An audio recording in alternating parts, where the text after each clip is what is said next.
That night, this family of 3 unexpectedly started to party at home. Is Auntie's life really life? You guys are having fun, huh? I can't wait to see if you can keep it up. The next day at school, Sayo Shirai couldn't smile anymore. He got bullied by the gang queen, all thanks to his brother Dashin's orders. What a brotherly outing this turned out to be. Since only one person can wear pants at home, Sayo Shirai had to return awkwardly, really at a loss. He was feeling down in the dumps, completely ignoring his mum's calls. When he got back to his room, he turned around and bam. There was that monkey, like holy sh. Sayo Shirai shouted, "Mom, did you bring the monkey?" Mom said, "What are you talking about? I've never been in your bedroom. How could I put a monkey there? That's odd. Did the monkey just wander in if no one entered?" Sayo Shirai began to doubt this. By night time, he lay in bed wide awake. He suspected something was off with the monkey and boldly asked, "Are you involved in the babysitter's death?" Suddenly, Dashin appeared behind him, startling Sayo Shirai. Dashin really lacks logic. He forced Sayo Shirai to say, "I want to suck the monkey's banana." If not, he'd be in trouble. Left with no choice, Sayo Shirai blurted out, "I want to suck the monkey's banana." Poor guy. Dashin finally smiled with satisfaction. The next day at school, he brought 2 boxes of bananas for Sayo Shirai, a true banana feast. Back home, Sayo Shirai was covered in bananas, feeling like he was losing it. He was furious. Why does his brother keep tormenting? He hadn't done anything wrong, so he vented to the monkey, "If it weren't for you, I wouldn't have asked for a banana, and wouldn't be bullied. If I could, I'd wish for Dashin to vanish." He turned the key behind the monkey, and the next moment, the monkey giggled, starting to beat the drums. What a man. That evening, Dashin came home and called for Mom, but got no response. When he went to look, he found her standing there looking lifeless, just like, as if learning from the monkey. Mom turned around, and to his horror, he saw blood pouring from her head, her eyes turning red, and then she just crashed. These kids are truly something else, obeying their mother while saying goodbye to the nanny and now their mom. Investigations revealed Mom died of a rare disease, but Sayo Shirai didn't buy it. He knew it was all the monkey's doing. As long as the monkey beat the drums, someone would die, indiscriminately. Whenever it wanted to strike, it was so utterly terrifying. To prevent the monkey from causing more chaos, he decided to trap it back in the box. Mom's departure hit the 2 kids hard. Fortunately, Uncle and Auntie, being kind, took the kids in. That night, Sayo Shirai lay awake, feeling uneasy. To end the problem once and for all, he took the monkey out and chopped at it with a kitchen knife. To his shock, blood actually flowed from the monkey's arm. How realistic. Sayo Shirai was like, "Holy shit. What kind of game is this? It feels so real." Without thinking twice, he launched an attack until he finally chopped the monkey into 8. He tossed the chunks into the revolving trash can, and a few days later, the 2 kids moved out to live with Uncle and Auntie. They thought they'd escaped the monkey and return to normal, but that night, Dashin, watching TV, heard music outside a musical nightmare.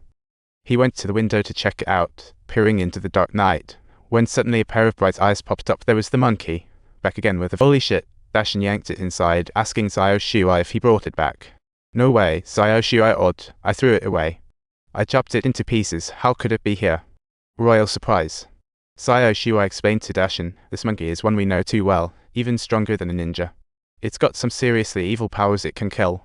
As soon as you turn the key, someone dies." But Dashin, the stubborn guy we know, didn't believe Sayo Shirai.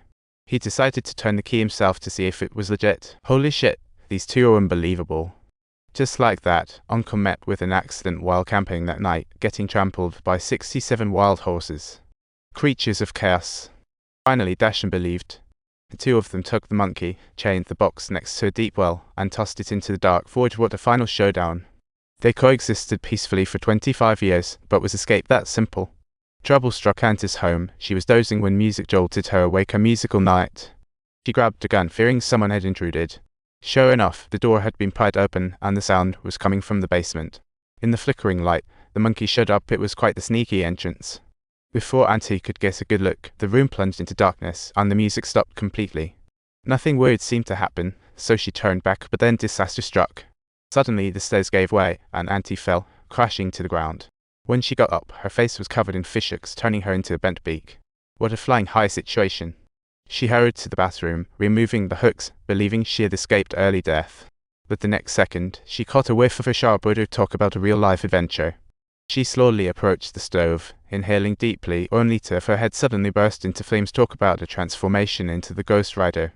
In her panic, Auntie ran outside, only to step right into a flower pot, crashing headlong into a billboard. She was out of the job for good. The scene changed, and Sayo Shirai had grown up, having not spoken to Dashin for 10 years.